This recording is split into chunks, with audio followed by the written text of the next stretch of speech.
Ali Baba et les 40 voleurs exterminés par une esclave. Un conte oriental traduit par Antoine Galland au XVIIIe siècle, extrait des 1001 nuits. Ne faites pas l'ignorant, repartit Cassim, et, en lui montrant la pièce d'or que sa femme lui avait mise entre les mains, combien avez-vous de pièces, ajouta-t-il, semblables à celle-ci, que ma femme a trouvée attachée au-dessous de la mesure que la vôtre vint lui emprunter hier.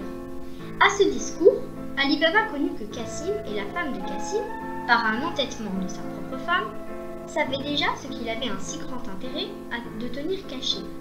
Mais la faute était faite, elle ne pouvait se réparer. Sans donner à son frère la moindre marque d'étonnement ou de chagrin, il lui avoua la chose et il lui raconta par quel hasard il avait découvert la retraite des voleurs et en quel moment.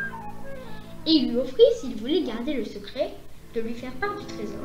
« Je le prétends bien ainsi, reprit Cassim d'un air fier. Mais, ajouta-t-il, je veux savoir aussi où est précisément ce trésor, les enseignes, les marques, et comment je pourrais y entrer moi-même, s'il m'en prenait envie. Autrement, je vais vous dénoncer à la justice. Si vous le refusez, non seulement vous n'aurez plus à en espérer, vous perdrez même ce que vous avez enlevé, au lieu que j'en aurai ma part pour vous avoir dénoncé. » Ali Baba, plutôt par son bon naturel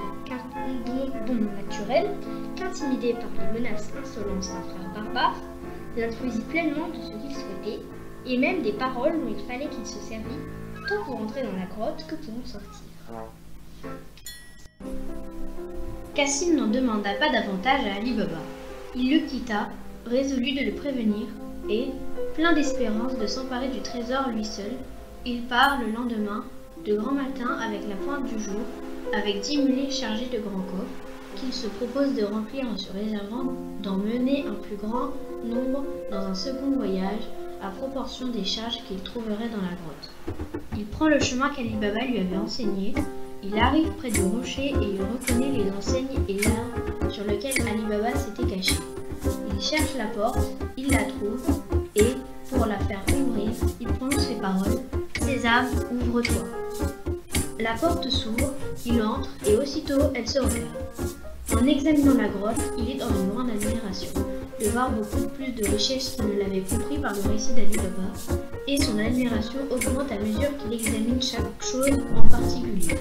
Avare et amateur des richesses, comme il était, il eût passé la journée à se repaître les yeux de la vue de tant d'or, s'il n'eût songé qu'il était venu pour l'enlever et pour en charger ses 10 mulets. Il en prend un grand nombre de sacs, autant qu'il put en porter, et, en venant à la porte pour la faire ouvrir, l'esprit rempli de toute autre idée que ce qui lui importait davantage, il se trouve qu'il oublie le mot de passe nécessaire, et au lieu de dire « Sésame », il dit « Orge, ouvre-toi ».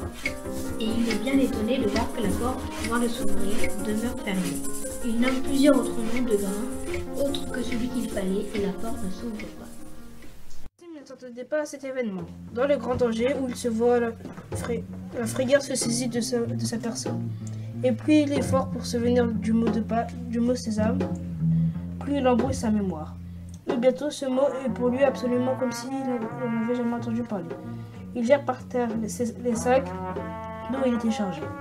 Il se promène à grands pas dans la grotte, tantôt à côté, tantôt de l'autre, et toutes les richesses dont il se voit environné ne le touchait plus. Et son Cassim déplorant son sort, il ne mérite pas compassion. Les voleurs revinrent à leur grotte vers le midi. Et quand ils furent à peu de distance et qu'ils virent les mulets de Cassim autour du rocher chargé de coffres, inquiets de cette nouveauté, ils avancèrent à toute bride et firent prendre la fuite aux 10 mulets, que Cassim avait négligé d'attacher et qu'ils passaient librement de manière dispersèrent de ça et de là dans la forêt, si loin qu'ils eurent bientôt perdu la vue.